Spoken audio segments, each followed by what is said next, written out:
This TikToker just got hit with felony charges after blasting pepper spray at a boat full of tourists, including a toddler, because her phone was too loud and someone let her know, hey, can you please turn down your phone? So her response was, how is that a valid response? Like, excuse me, what?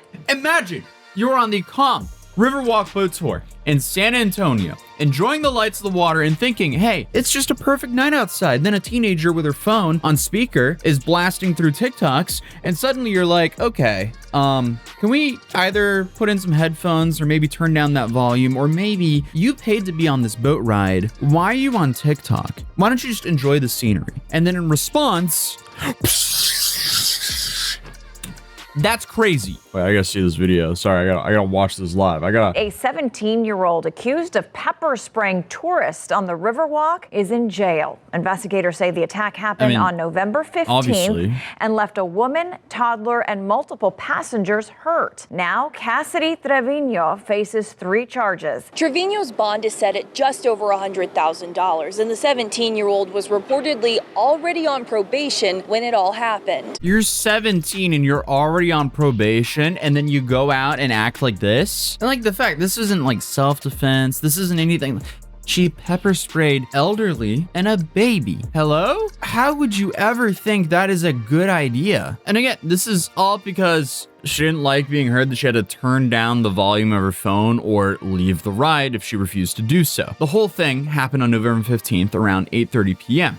on the Go Rio boat that was moving along the normal route when one passenger kept her phone blasting over the tour guide, which, you know, the whole point of a tour guide is to listen to the tour guide as you ride through the town and city, and you learn about the city as you're riding through. It's hard to listen to a tour guide if some entitled teenager is sitting there blasting TikToks. So it's like a no-brainer. They asked her, hey, can you please turn down or turn off your phone? Have some common decency. What is this? And I feel like it's important to note, this isn't a sign that the generation is cooked. It's just the Gen Z bad apples act out in Gen Z ways. Well, this is absolutely not a good thing. But according to the police, she got upset and the mood on the boat changed, and the operator stopped the tour to ask her to get off. She did get off the boat, but she did not stay calm. Stop recording me before I slap you.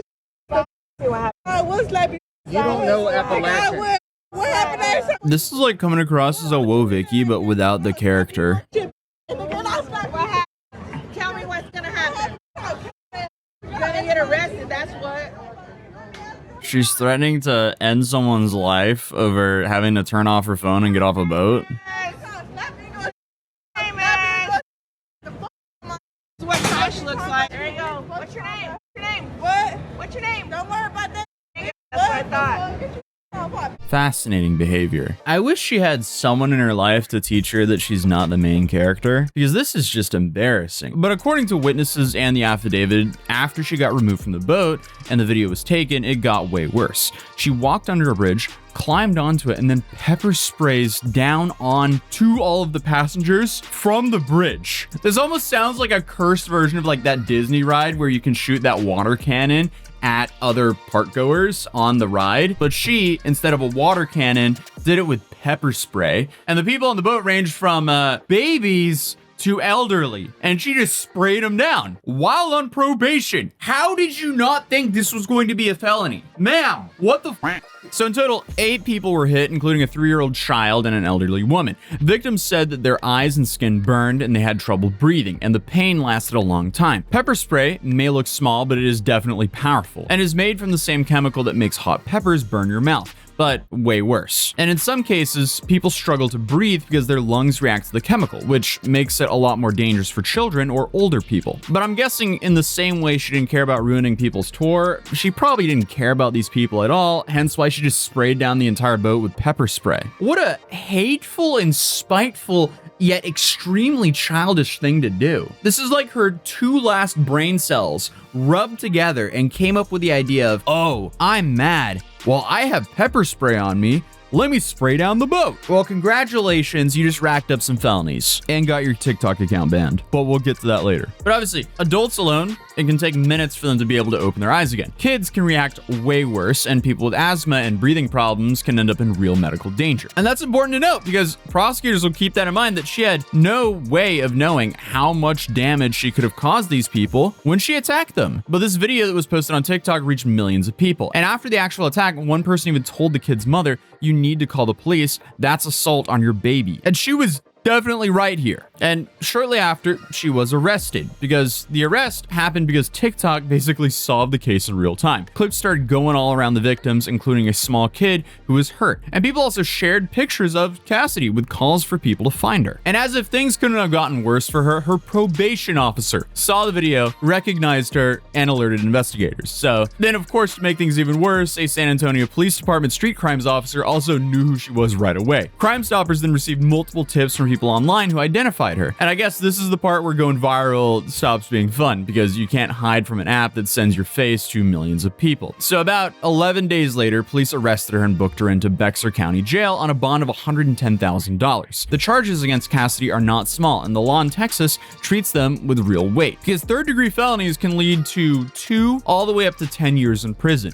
And that is before you even consider fines, restitution, or probation terms. There's plenty of room here for some civil cases too, because you could easily have hospital bills here, and then courts also look very closely at cases involving children and older adults, because, you know, the law considers them more vulnerable, you know, because they are. That means prosecutors don't have to work very hard to convince a judge that, hey, this was serious harm. And then again, to make things even worse for her, she was on probation, which makes everything worse, because when someone who is already under supervision still gets arrested, it really sends that message the previous punishment did not have much of an effect. But even though she's 17, she is being charged as an adult, so penalties don't soften just because of her age. This is one of those situations where this one bad decision will likely follow her for a whole long time. But she's now facing 2 counts of injury to a child, elderly, or disabled person with intent to injure, which are third-degree felonies. She's also facing 1 misdemeanor charge of assault causing bodily injury, and third-degree felonies in Texas can lead to 2 to 10 years in prison each. Because she's 17, she'll still be charged as an adult. If she bonds out, she has to remain in house arrest and cannot contact the victims.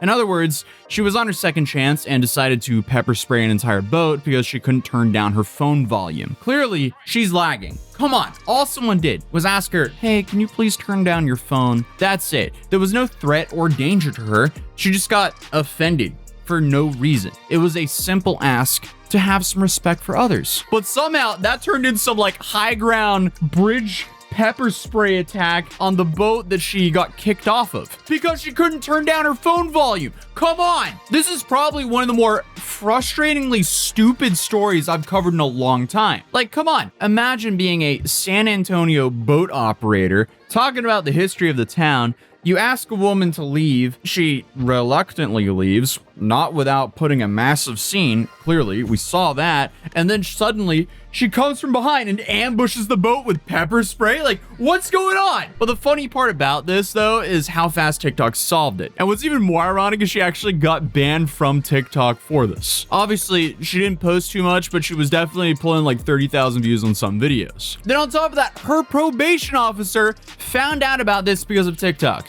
You know your algorithm is dialed in when you're scrolling on TikTok and suddenly someone you're a probation officer for is on your timeline pepper spraying babies. Like, this story is just so ridiculous. But even without being on probation, Crime Stoppers got flooded with calls from people who never even met her, but recognized her from other videos. This is the downside of doing something illegal in 2025. If you are on TikTok in general, or have a little bit of, I don't know, public eyes on you, a whole bunch of people can recognize you, especially if you commit crimes. So if you're committing crimes in 2025, you're not only dealing with the law, you're dealing with a bunch of strangers who could probably identify you faster than a whole bunch of police officers can react. But like I said before, she thinks she's the main character, and that's the attitude that got her locked up this fast. And that's probably also the same attitude that got her into trouble the first time, which landed her in probation to begin with. So I guess this is just another person acting like everyone around them exists only to deal with their moods. So it seems like prosecutors will have plenty to work with here. They can just point out that she sprayed people who couldn't escape, like the child or the older adult, and, you know, the fact that she was already on probation and that she ran from the scene. They could also argue that she took an extremely small argument and turned into a felony for no reason whatsoever. So if they want to push for prison time, they have all the facts they need. You You need to call the police and report what. That's an assault on your baby. I know. You need to call 911. 911. Bring daddy. My husband is stuck too. That's my husband. Yeah, he needs to call 911. Laksha, 911. David, help him. Help him. Call 911 for the baby. My husband will call. Call 911. Please. Her husband and the baby is sick. Oh my God. Siri, call 911. 911. Call 911. Yeah, I mean, thankfully those people got her to call 911 because she really needs to see some jail time for this, because that is unacceptable. It's just wild to me on how stories like this come from something that's like nothing. Turn down your phone volume. Oh, okay, yeah, no problem. Sorry, my bad. That's how any normal person would react to that. Like, what is going on? Sorry, I'm actually just getting so frustrated at this story. This is so like the fact she pepper sprayed a baby over this. Okay, it's a toddler, but still, it's the same thing. Honestly, she's kind of lucky that a parent didn't see this and throw her into the river. But, you know, since everything was basically caught on video, it's safe to say it's going to be an uphill battle for her in court, or for her public defender. Imagine the public defender that gets this case and he just looks at the sheet and he's like, oh. That public defender life is not for the weak. But hey, if you're new here, feel free to subscribe, drop a like if you enjoyed the video. I'll see you guys in tomorrow's video. Peace.